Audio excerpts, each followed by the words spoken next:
Bonjour à tous, aujourd'hui départ de Milan pour la région de la Toscane. Immergé dans la verdure du Val di Chiana, je vous emmène visiter l'abbaye de Farneta. Pour cela, nous allons nous rendre dans la petite localité de Farneta, 650 habitants. Elle est située dans la province d'Arezzo.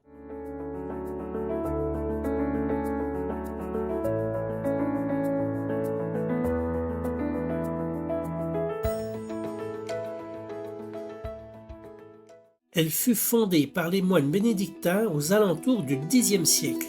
Elle est de style romane et elle est dédiée à la Madone de l'Assomption. De 1500 à 1800, elle fut occupée par les moines olivétains. Il faut imaginer que cette abbaye fut le siège d'une communauté monastique importante et également la mère de nombreuses abbayes dans toute l'Italie. Elle est revenue en tant qu'abbaye le 30 janvier 1974 et la frise sur le voile d'entrée le montre. Suivez-moi pour découvrir ce lieu magique. Tout d'abord, un très joli bénitier en forme de coquille.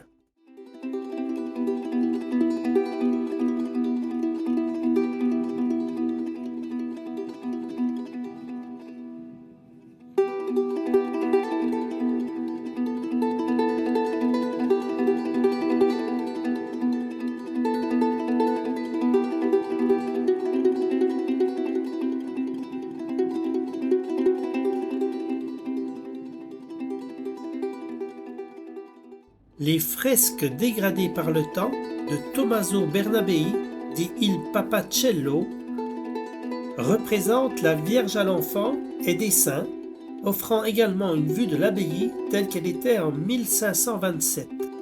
Et sur la droite est représenté Saint Pierre Trèves, enterré à Sant'Eustachio à Milan. Certaines fresques aujourd'hui sont exposées à Cortona.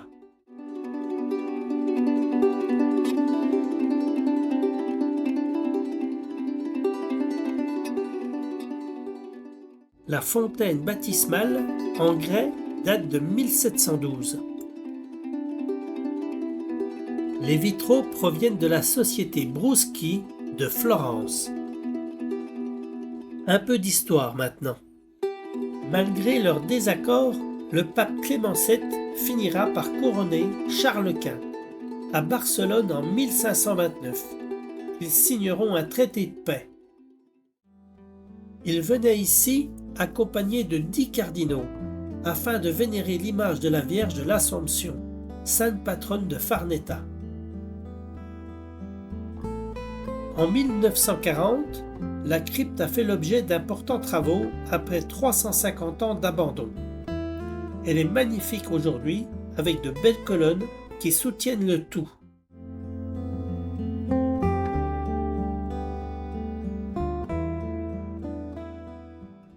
Sur ces colonnes, on y retrouve des chapiteaux de l'époque romaine.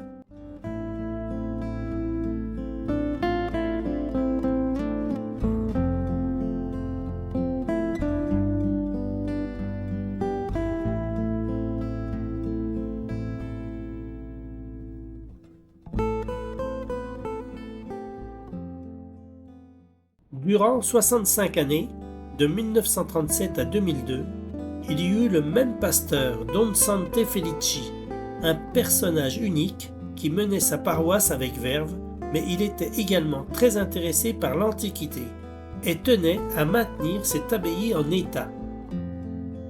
Aujourd'hui, à Cortona, on peut se rendre dans un petit musée de paléontologie.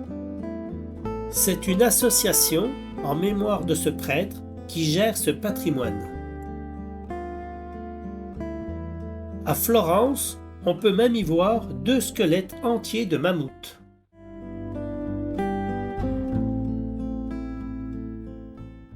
Pour finir, cette abbaye est une belle surprise. Pleine d'histoire, et cela ne se voit pas de l'extérieur. N'hésitez pas à vous y rendre si vous passez par là.